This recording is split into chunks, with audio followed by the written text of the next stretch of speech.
guys, my name is Malik. The topic is today about 10 actors with shocking criminal records.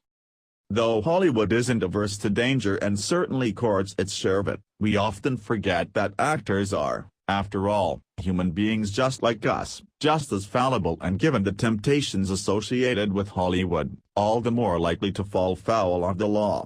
Whether these actors got themselves in trouble before they got famous or during, the salient point is that you've probably forgotten about the transgression by now, or perhaps never knew in the first place. Whether these crimes harmed others or not, their shocking nature makes it surprising that they're still employable by Hollywood. But hey, the film industry isn't exactly known for its moral fiber now, is it? Here are 10 actors with shocking criminal records. So let's start from the number 10. Tim Allen, drug trafficking and DUI. Tim Allen. The warm, jovial guy who made a name for himself on the hit show Home Improvement and by voicing Buzz Lightyear in the Toy Story series. He's spent decades entertaining children all over the world. What could he possibly have done? In October 1978, at the age of 25, Allen was arrested for possessing over 650 grams of cocaine, and after turning informant against the other dealers, took a relatively light sentence of 7 years, eventually being paroled less than 2.5 years after his incarceration. In 1997, Allen was arrested for a DUI, and sentenced to a year's probation along with the course of alcohol rehab. Given how sensitive family-friendly corporations such as Disney are about protecting their image, it's surprising they allow the actor to put his past behind him and voice Buzz, but of course, we couldn't imagine the character sounding any different. No. 9. Felicia Pearson, second-degree murder and drug possession. If you're anything like me, you probably spent the first few seasons of HBO's The Wire assuming that the character of Snoop was a man. Snoop is actually a tomboyish woman named Felicia Pearson, who at the age of just 14 was convicted of second-degree murder after shooting a girl dead. Pearson was released 6.5 years later in 2000, and eventually made a name for herself in The Wire after a chance encounter with the show's Michael K. Williams, Omar, which led to her casting. In 2011, however, Pearson was arrested for further drug offenses and sentenced to a 7-year suspended sentence, along with 3 years of supervised probation. Though The Wire strove for total authenticity throughout its brilliant 5-season run, I don't think anyone expected them to cast actual criminals. No. 8 is Hugh Grant, receives oral sex from a hooker in a car. Most of us think of Hugh Grant as the foppish, clumsy, bumbling and distinctly British man that he plays in the vast majority of his films, but the real Grant's a little more adventurous with regard to his nighttime activities. In June 1995, Grant was arrested in LA for receiving oral sex in a car from a high-class Hollywood prostitute. Grant held his hands up and accepted everything that came at him, being fined, placed on 2 years probation, and ordered to complete an AIDS awareness seminar.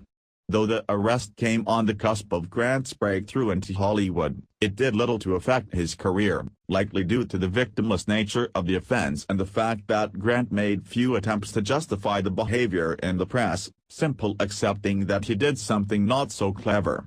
We all relish seeing the rich and powerful fall from grace, though Grant cleverly denied us any such delight, and even earned our sympathy and/or respect in the process. Number 7 is Nick Nolte, counterfeiting and DUIs. We've all seen the above mugshot, arguably the most famous snap of any actor who has been hauled into a police precinct, but Nick Nolte's legal troubles began almost 4 decades before his 2002 DUI arrest in Malibu.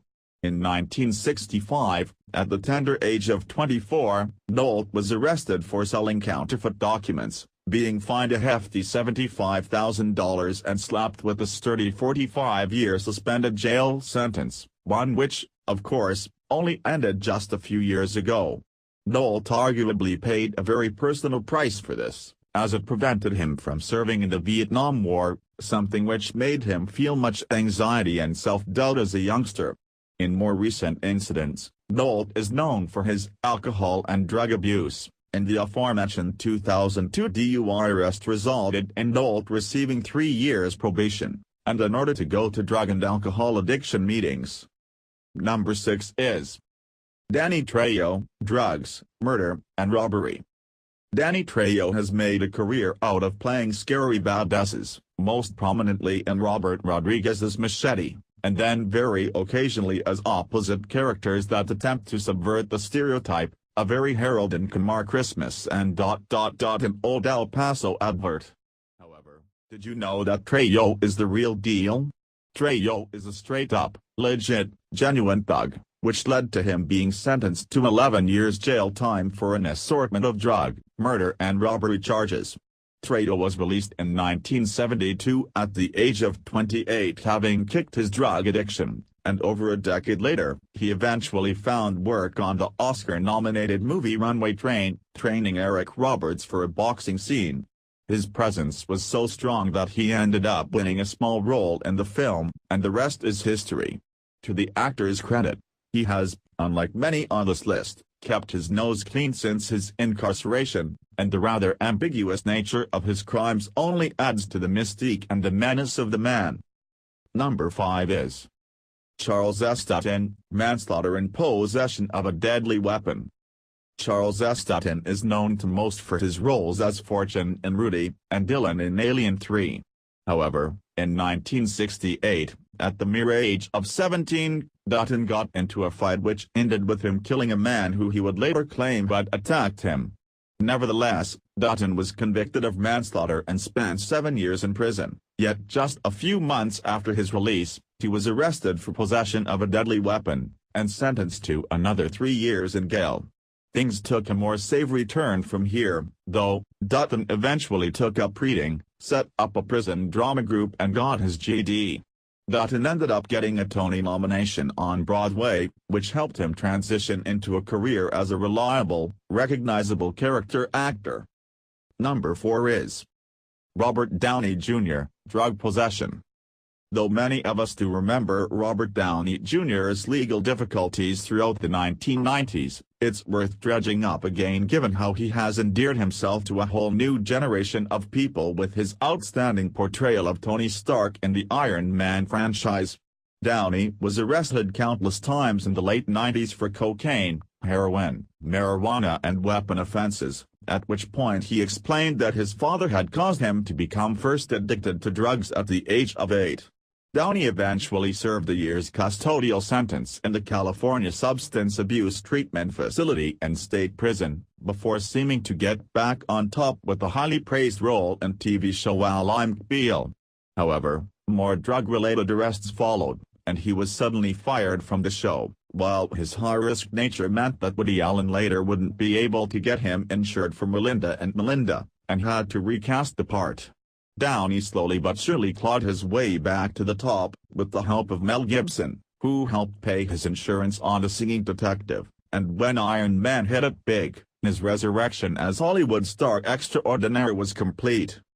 Number 3 is Rip Torn, DUIs, carrying a firearm while intoxicated, burglary.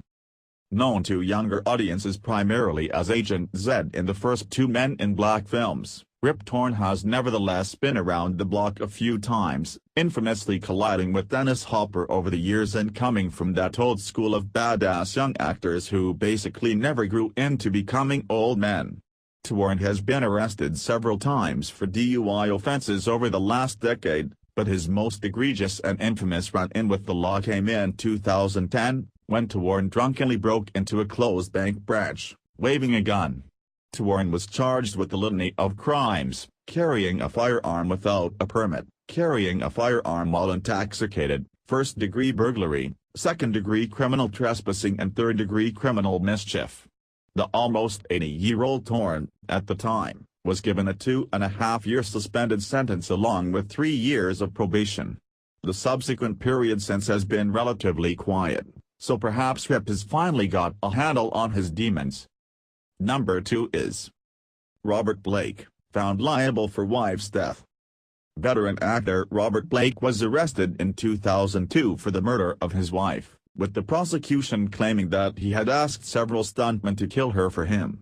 Blake, however, couldn't be tied to the murder in any physical way, and as such the jury motioned to acquit him of the crime.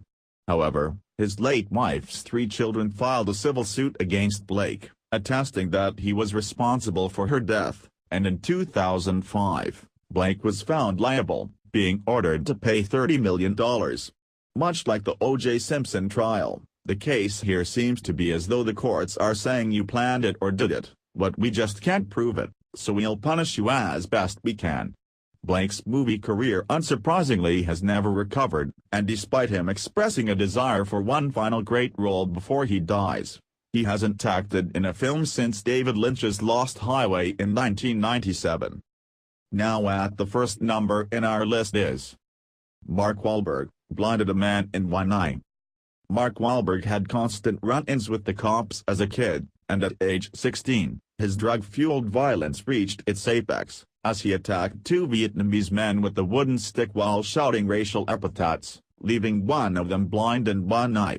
Wahlberg was charged with attempted murder, but pleaded guilty to assault and was sentenced to 2 years in prison, serving just 45 days. At age 21, Wahlberg fractured a neighbor's jaw, but after this decided to clean